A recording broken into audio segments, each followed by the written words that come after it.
Pagi kok. Jadi project yang lagi Nathan bawain sekarang itu namanya VSPN Project. Nah, VSPN Project sendiri itu membahas tentang isu-isu sosial yang ada di Indonesia. Nah, fokus kita itu ada di kualitas hidup kok. Nah, kualitas hidup sendiri itu terbagi menjadi dua faktor. Ada pertama faktor internal yang bisa kita kontrol, ada juga faktor eksternal yang kita nggak bisa kontrol kok.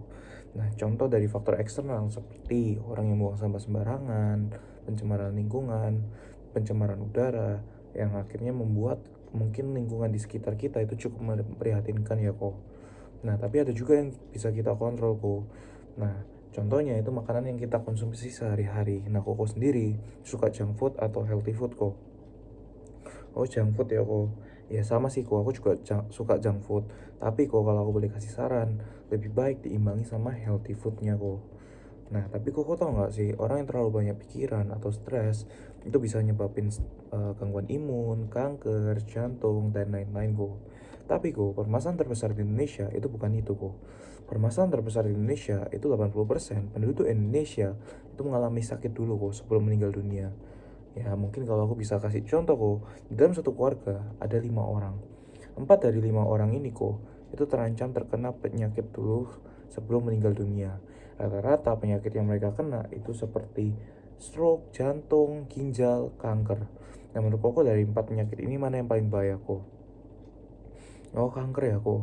Oh, kira-kira koko ada mungkin kayak saudara atau kerabat, temen yang pernah kena mungkin. Itu kena kanker apa kok? Oh, kanker hati ya. Itu tahun berapa kok kalau boleh tahu? Oh ya, lumayan lama ya kok. Ya aku setuju sih kok, kanker memang bahaya, tapi tentu semua pasti berbahaya ya kok. Apalagi kok biaya untuk pengobatannya juga nggak sedikit kok, kayak stroke 1 miliar, jantung 1 miliar, kanker 2 miliar, ginjal 3 miliar kok. Tapi kok ini masih biaya yang kelihatan kok. Ada juga biaya yang nggak kelihatan. Nah, apa maksudnya dari biaya yang nggak kelihatan?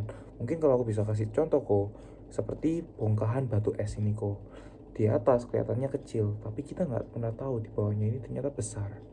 Nah, mungkin kalau Koko tahu film Titanic, nah dia kan tenggelam karena menabrak bongkahan batu es yang atas. Karena kelihatannya kecil, tapi dia nggak tahu ternyata di bawahnya besar kok. Nah, sama kok, mungkin kita bisa bilang biaya pengobatan rumah sakit itu cuma 200 juta sampai 1 miliar. Tapi kembali lagi kok, ini kan masih biaya yang kelihatan.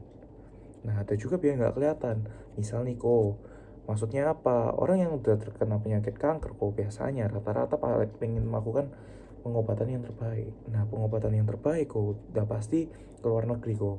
Dengan begitu, ada yang namanya biaya akomodasi dan transportasi untuk melakukan pengobatan ke luar negeri. Nah, kok dengan kita melakukan pengobatan ke luar negeri kok, otomatis kita meninggalkan pekerjaan, bisnis kita kok. Nah, lalu bagaimana dengan income kita kok? Ya udah pasti otomatis menghambat kan kok. Nah, belum lagi dengan kepercayaan pelanggan, pemasok. Terus bagaimana kok dengan masa depan karir kita? Belum lagi nanti stres, belum lagi bayar cicilan rumah, mobil, biaya anak, dan lain-lain kok. Dan itu semua total kerugiannya 5 kali dari biaya pengobatan. Nah, inti sharing aku hari ini kok, aku ada satu analogi sepasang suami istri, mereka bekerja. Mereka bekerja itu untuk mendapatkan yang namanya income nih kok. Nah, income ini mereka pakai untuk yang namanya biaya hidup seperti beli rumah, beli mobil, biaya anak, dan lain-lain. Nah, mereka juga tapi menyisihkan nih kok untuk yang namanya tabungan.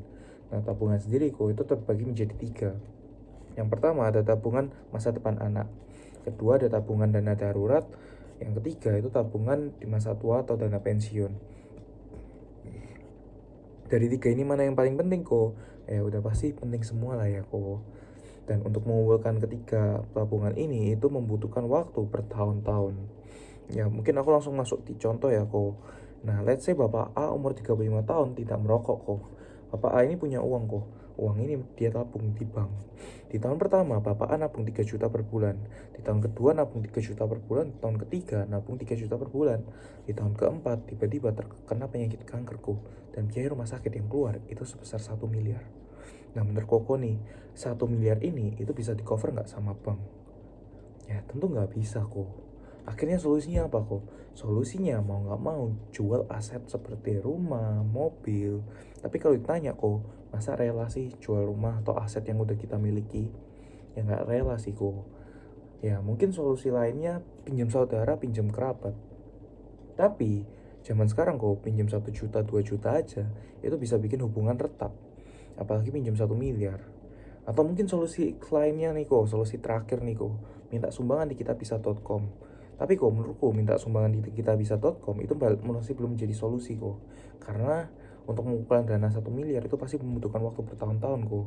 Keburu nggak ada. Makanya nabung di bank masih belum menjadi solusi kok. Nah, mungkin opsi kedua, Bapak A ini punya opsi kedua kok. Opsi keduanya mungkin nabung di bank plus beli asuransi kesehatan. Nah, di tahun pertama nabung 3 juta per bulan, tahun kedua juga nabung 3 juta per bulan, tahun ketiga nabung 3 juta per bulan. Di tahun keempat, tiba-tiba Bapak A terkena penyakit kanker kok. Nah, menurut Koko nih, asuransi kesehatan yang dia beli itu bisa mengcover nggak biaya 1 miliar ini kok? Belum tentu kok. Karena asuransi kesehatan itu terdiri menjadi dua. Yang pertama itu ada yang namanya inner limit. Nah contohnya apa? Contohnya seperti ini kok. Misal keluar bil rumah sakit kok. Itu sebesar 1,9 miliar. Biaya yang disetujui oleh pihak asuransi itu cuma 7% kok. Atau kurang lebih harus nombok 1,7 miliar. Kita beli asuransi kesehatan kan untuk mengcover kesehatan kita kok. Nah udah beli tapi kok masih nombok, makanya ini asuransi yang kurang bagus kok. Tapi ada juga yang bagus, namanya asuransi sesuai tagihan atau on bill. Nah contohnya seperti apa? Contohnya misal keluar bil rumah sakit ini sebesar 1,2 miliar kok. Biaya yang disetujui oleh pihak asuransi itu hampir 100%. Nah ini asuransi yang bagus kok.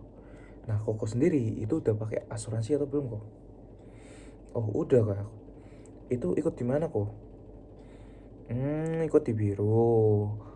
Oh, udah berapa lama kok kalau boleh tahu? Oh ya lumayan lama ya kok. Itu premi per bulannya kena berapa kok? Lumayan juga. Oh itu berarti ikut di saudara ya kok atau temen? Di temen.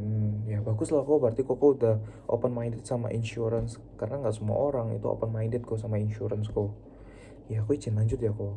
Tapi kok buat Nathan, nabung di bank plus beli asuransi kesehatan itu masih belum menjadi solusi kok. Nah kenapa? Karena gini kok, orang yang udah terkena kanker, dia masih bisa kerja nggak kok? Kerja produktif, kerja 9 to 5, ya udah pasti nggak bisa kok. Nah dengan begitu otomatis pasti income-nya juga terganggu, terhambat. Nah mau nggak mau akhirnya dia hidup dari yang namanya saving atau tabungan. Dan namanya tabungan kok ya pasti udah ada limitnya, namanya lama-lama juga bisa habis kok. Belum lagi yang masih berjalan itu namanya biaya hidup. Nah, atau Koko kan ikut insurance nih kok. Koko pasti tahu per bulannya ada yang namanya bayar premi. Nah, Bapak A ini kok buat makan aja udah susah. Apalagi bayar premi.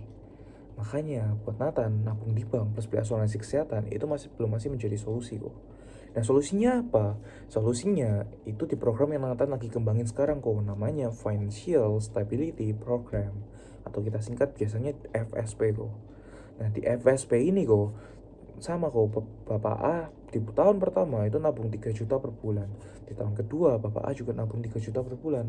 Di tahun ketiga Bapak A itu juga nabung 3 juta per bulan.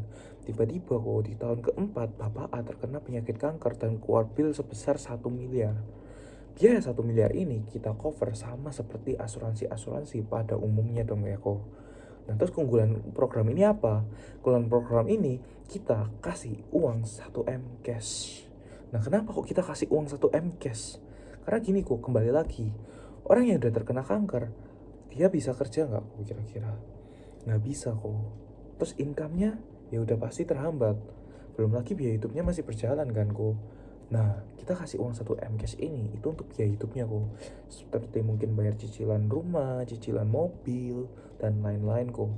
Dan kalau mungkin di asuransi-asuransi pada umumnya kan per bulannya masih bayar premi nih kok. Nah di FSP ini kok di bulan-bulan berikutnya itu tidak usah bayar premi. Sampai kapan?